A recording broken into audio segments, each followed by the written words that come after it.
Salam lestari. Halo Lor, kembali lagi di Dia Tomblok Channel. Masih bersama saya Dia, Mas Bojo, Mas Alex Puji Winarto. Dan ini ada yang spesial di sebelahnya Mas Alex ini. Aku nggak tahu namanya kok di sini Winarno, tapi saya taunya itu Mas Bayu. Gitu. Ya, kita kesini sebenarnya ingin mencari tahu alamat terakhirnya Mas Toto itu di mana? Iya. Iya. Jangan tahu nggak alamat terakhirnya Mas Toto? Nah, gini masalahnya. Nah, sebenarnya saya meluruskan apa yang ditanya sama dia tadi. Apa di sini Winarno? Bentuknya kok Bayu. Nah, nama Bayu itu kan sebenarnya waktu muda kan kami kan nama parapan ketika kita masih sering munggah gunung. Ya. Nah, itu panggilan keakraban. Ya. Tapi kalau nama resminya ini nama dinas. Tadi soalnya saya sempat bingung. Iya. Bahkan itu sampai saya kerja pun ya sampai sekarang masyarakat panggil saya Bayu masih. Beberapa teman akrab masih panggil. Bahkan teman-teman dinas di sini pun kok dengan Bayu bilang. Nah, kemudian nyambung tentang Mas Toto tadi, sampai saat ini pun saya juga kehilangan pacar. Terakhir saya bertemu itu sekitar 3 tahun yang lalu. Ya, 3 tahun 4 tahun.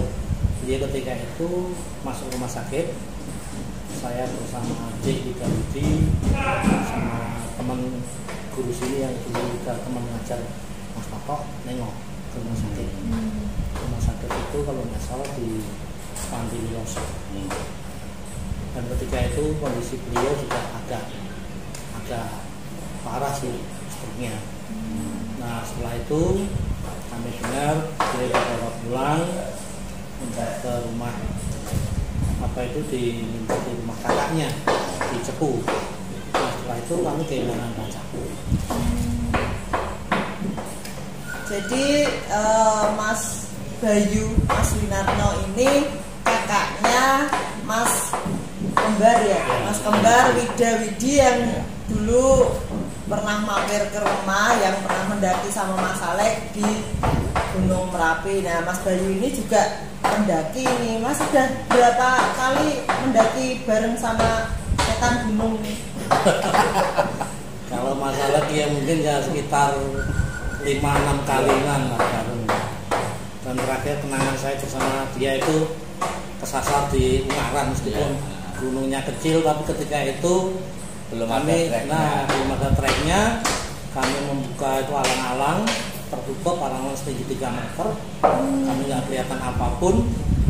Begitu kepepet kami mendapatkan tebing, akhirnya kami mereka lewat tebing. Nah, ranselnya jatuh, bekal kami juga jatuh. Ya hanya yang melekat pada pakaian saja. Kami berhasil naik ke tebing itu. Nah, itu terakhir Mas. Ya, saya terakhir bersama dia. Mas senang mendaki itu karena memang teman satu kos itu suka mendaki semua, akhirnya ketularan, apa memang suka gitu loh Mas?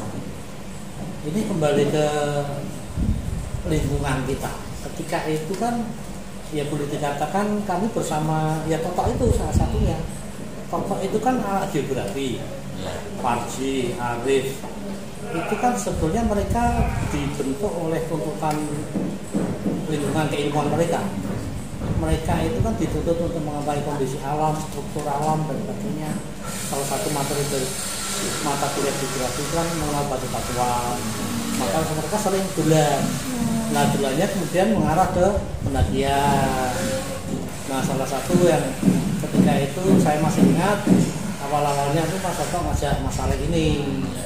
Nah, ketika itulah berlanjut sehingga sampai pada event tertentu kita naik bersama satu kos. Berarti itu yang foto yang di rumah itu satu kos apa? Yang itu loh. Enggak, itu kan ada almarhum Iqbal, ada Koling. Enggak. Mas Bayu masih ada foto-fotonya Mas? Kalau saya itu kebetulan juga nggak ada, karena ketika saya pindah kos-kosan itu foto-foto saya pada diambil teman-teman. Oh, berarti sama Mas Alek ini juga Ya, fotonya ya, udah dimakan rayap, terus dapat foto-foto itu juga dari teman-teman lama. Itu ya cuma beberapa tak ya Mas ya. Beberapa ya. Berarti pada intinya itu Mas Toto itu menginspirasi yang ada di kos itu atau bagaimana? Ya sebenarnya Toto. Banyak juga, ya, memang lingkungan teman geografi itu sendiri. Dan kita pun selain itu kita bergaulnya dengan anak PA. Kayak Mas Ril itu, itu Mas kan Ril tokoh pecinta alam di Mahapala iki, Di Mahapala. Ini ngumpulnya memang di situ. Yang tadinya nggak suka mendaki, akhirnya kita ajak nyoba, akhirnya ya pasti pernah mendaki. Pokoknya siapa tinggal di situ, meskipun sekali, pasti pernah mendaki. Nah orang pokoknya bukti ya. Lah kok ngono? Lah mayoritas pemabuk. Lor ini minta maaf karena ini kita lagi ada di Cepiring Kendal. Jadi Mas Bayu ini ngajar ya Mas? Iya mengajar di SMA Negeri 1 Cepiring, dan ini SMA-nya baru renovasi, jadi ada suara-suara gerinda, suara taktok-taktok gitu. Mohon maaf kalau mengganggu. Mas, jenengan itu kan temen satu jurusannya Mas Gagah pribadi. Nah, jenengan pasti kan kenal banget gimana Mas Gagah gitu. Mas, diceritain dong dulur semua biar lebih mengenal Mas Gagah itu, menurut jenengan tuh bagaimana Mas Gagah? Gagah pribadi itu teman agar saya. Kebetulan satu kelas juga dengan saya. Kalau saya melihat karakter dia itu anaknya tidak banyak bicara, pendiam, tapi punya apa itu ya, punya prinsip dan ramah kepada siapa. Hanya dia juga cair kepada kita bulan-bulan. Nah ketika itu kan ya saya pribadi kan mengenal dia lebih dari teman yang lain satu jurusan. Kalau Mas Iqbal, jenengan mengenal Mas Iqbal itu seperti apa? Mas Iqbal itu saya masih ingat posturnya agak tinggi, kulitnya agak hitam, dan wajahnya manis dan kacamata. Sampai sekarang saya masih ingat persis. Meskipun beliau itu tidak satu jurusan dengan saya, satu jurusan dengan Mas Alek, tapi kami sering bertemu. Dia pun orangnya ramah, ya ramah juga artinya beliau sopan dalam penampilan, meskipun juga tidak banyak bicara beliau menurut saya. Jadi kami Gagah dengan Iqbal itu memiliki ya, kecocokan dengan kami, cara bergaul sehari-hari, cara berkomunikasi. Ya kami cuma akrab. Itu yang saya ingat. Kalau karakter ketika mendaki kan kayaknya di foto itu kan pernah mendaki bersama. Ada Mas Alek, ada Mas Gagah, ada Mas Iqbal, panjenengan. Nah, itu karakter kalau pas naik gunung itu apakah sama dengan karakter sehari-hari ketika di kampus atau di lingkungan teman-teman gitu, dengan mendaki itu sama atau berbeda Mas? Sama, ketika beliau naik pun rasa solidaritasnya tinggi antara kami teman-teman. Umpamanya kita punya apa, mereka punya apa, kita tidak punya ya makan bareng. Kita terbuka ya. Nah, di antara kami kejujuran itu asal rasa percaya, kejujuran itu kami pelihara bersama. Ini keakraban itu tidak ada yang sifatnya egois, itu tidak. Nah, Nek Mas Alek ini, soalnya Mas Alek ini pernah cerita itu juga deket banget sama jenengan Mas, gitu lah. Ini karakternya ini gimana Mas? Jangan ada yang ditutup-tutupi loh Mas. Jangan di skip. Saya sejak dulu dengan dia itu satu kamar. Ya, saya sangat akrab. Bahkan saya merasa dia adik saya. Sering nasihati kalau aku mabuk. Iya. Karena dia mabuk tidur di bawah meja. Iya. Tak gugah. Ya bahkan tak marahi, bukan karena saya benci dia, tapi karena saya merasa ini saudara saya sering luntang-luntung, karena dia juga sering saya ajak pulang ke masjid juga. Ya. Ya, termasuk adik saya yang kembar itu kan satu kosan juga. Ya, hanya dia itu kesel mandi. Ternyata malas mandi. Iya. Ya, tapi memang karakter dia itu lebih fair pada teman, artinya terbuka. Nah, dia punya sifat umpamanya tidak disukai teman ya biar aja lah. Dia lebih open lah. Cuma saya agak senang tingkahnya yang rada nyentil gitu. Contohnya Mas. Nah, itu tadi yang saya cerita.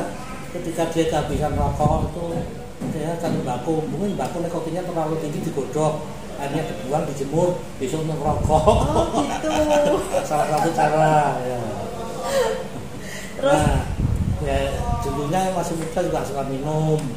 Nah, botolnya di meja, kadang-kadang tak gerungi. Ibu segenap, botolnya disingkirke. Orang-orang yang dalam kan kita kan satu kamarnya kan jendelanya itu jalan orang, botolnya kelihatan di meja. biar nggak kelihatan gitu. Biar kita tidak orang baik-baik aja.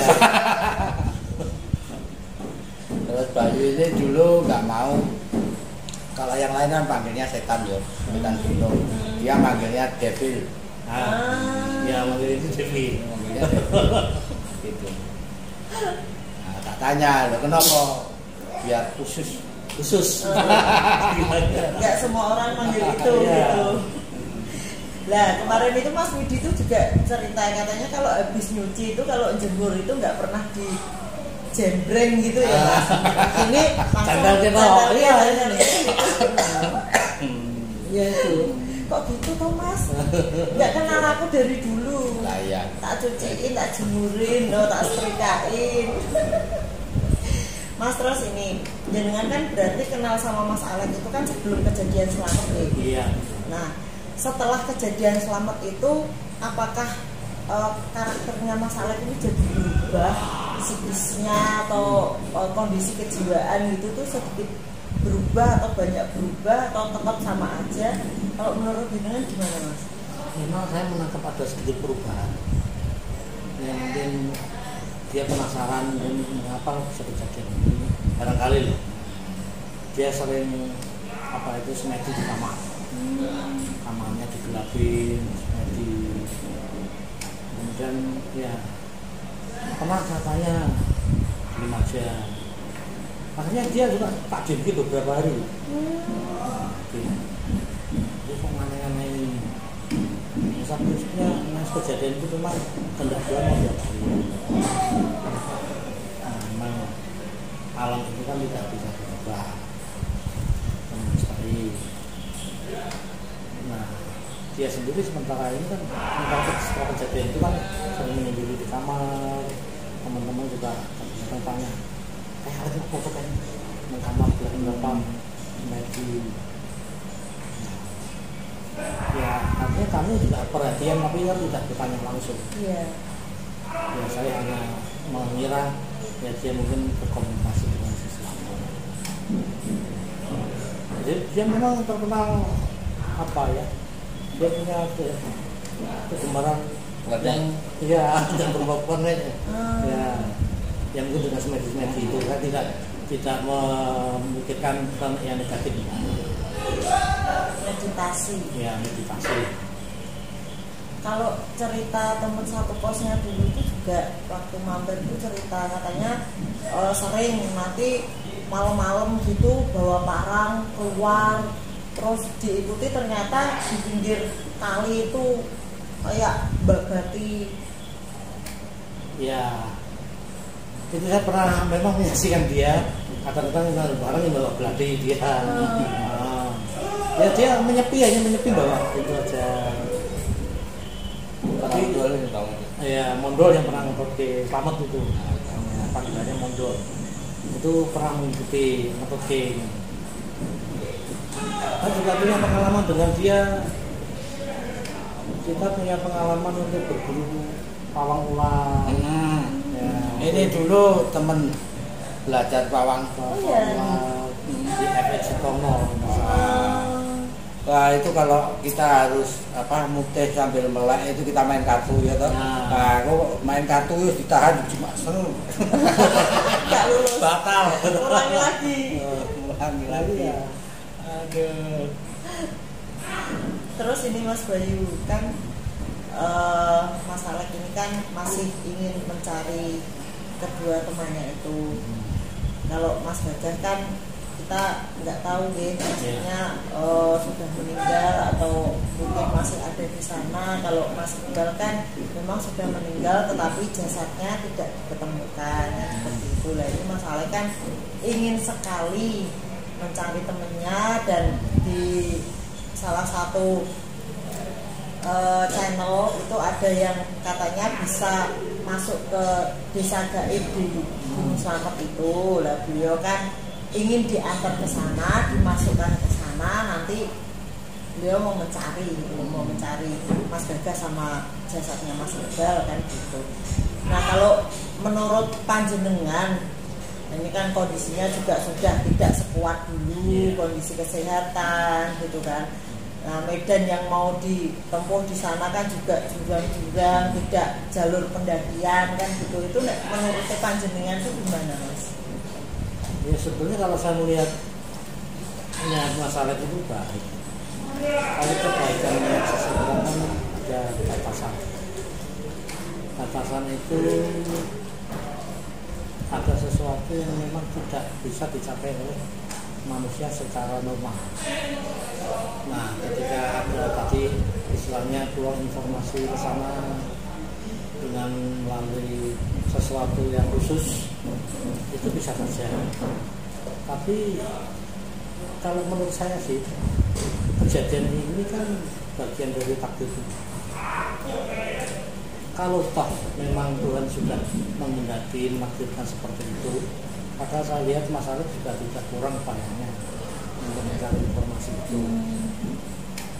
Ya bahkan tidak masalah saja dari pihak tim SAR begitu kuatnya mencari, saya yakin keluarga dari Mas Gagas dan Mas Alek pun mencari upaya entah itu lewat yang sifatnya supranatural ataupun lewat hal yang wajar itu sudah.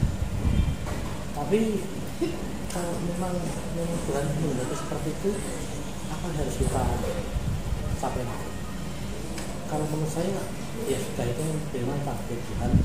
Kita berdoa saja semoga kedua teman kita itu yang mendapatkan tempat yang baik. Kalau maksud saya itu saja, bukan berarti saya mendapat maksud baik tidak, tapi yang kita kembali pasrah kepada Allah. Kalau memang itu jalan Allah, ya bagaimana lagi? Saya kira kejadian seperti itu tidak hanya dialami mereka berdua, bahkan jalan banyak kejadian misterius di lain tempat, di lain belahan dunia itu bahkan ini lebih dari itu ada.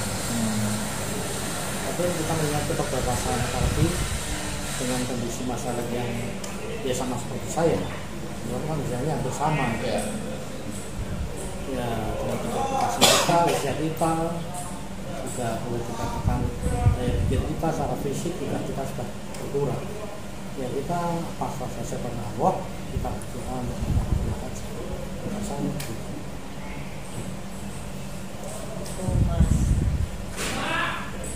Tapi tetap aja nih misalnya mau ke sana tetap tak temenin. Ya demikian perbincangan kita Lur. Jadi lewat YouTube ternyata bisa menyambung silaturahmi yang sudah berpuluh-puluh tahun. Kita 30 tahunan itu. Iya. 33 itu kan 35 itu kan peristiwa Gunung Slamet. Nah, aku terpisah sama dia kan 87. Ya 87 kita bisa. 33. baru bisa berkomunikasi lagi ya lewat YouTube. Gara-gara YouTube. Gara-gara YouTube. Ya, terima kasih Lur sudah menonton video kami. Tetap saksikan terus video-video dari Dian Tomblok Channel. Terima kasih. Salam lestari. Salam lestari.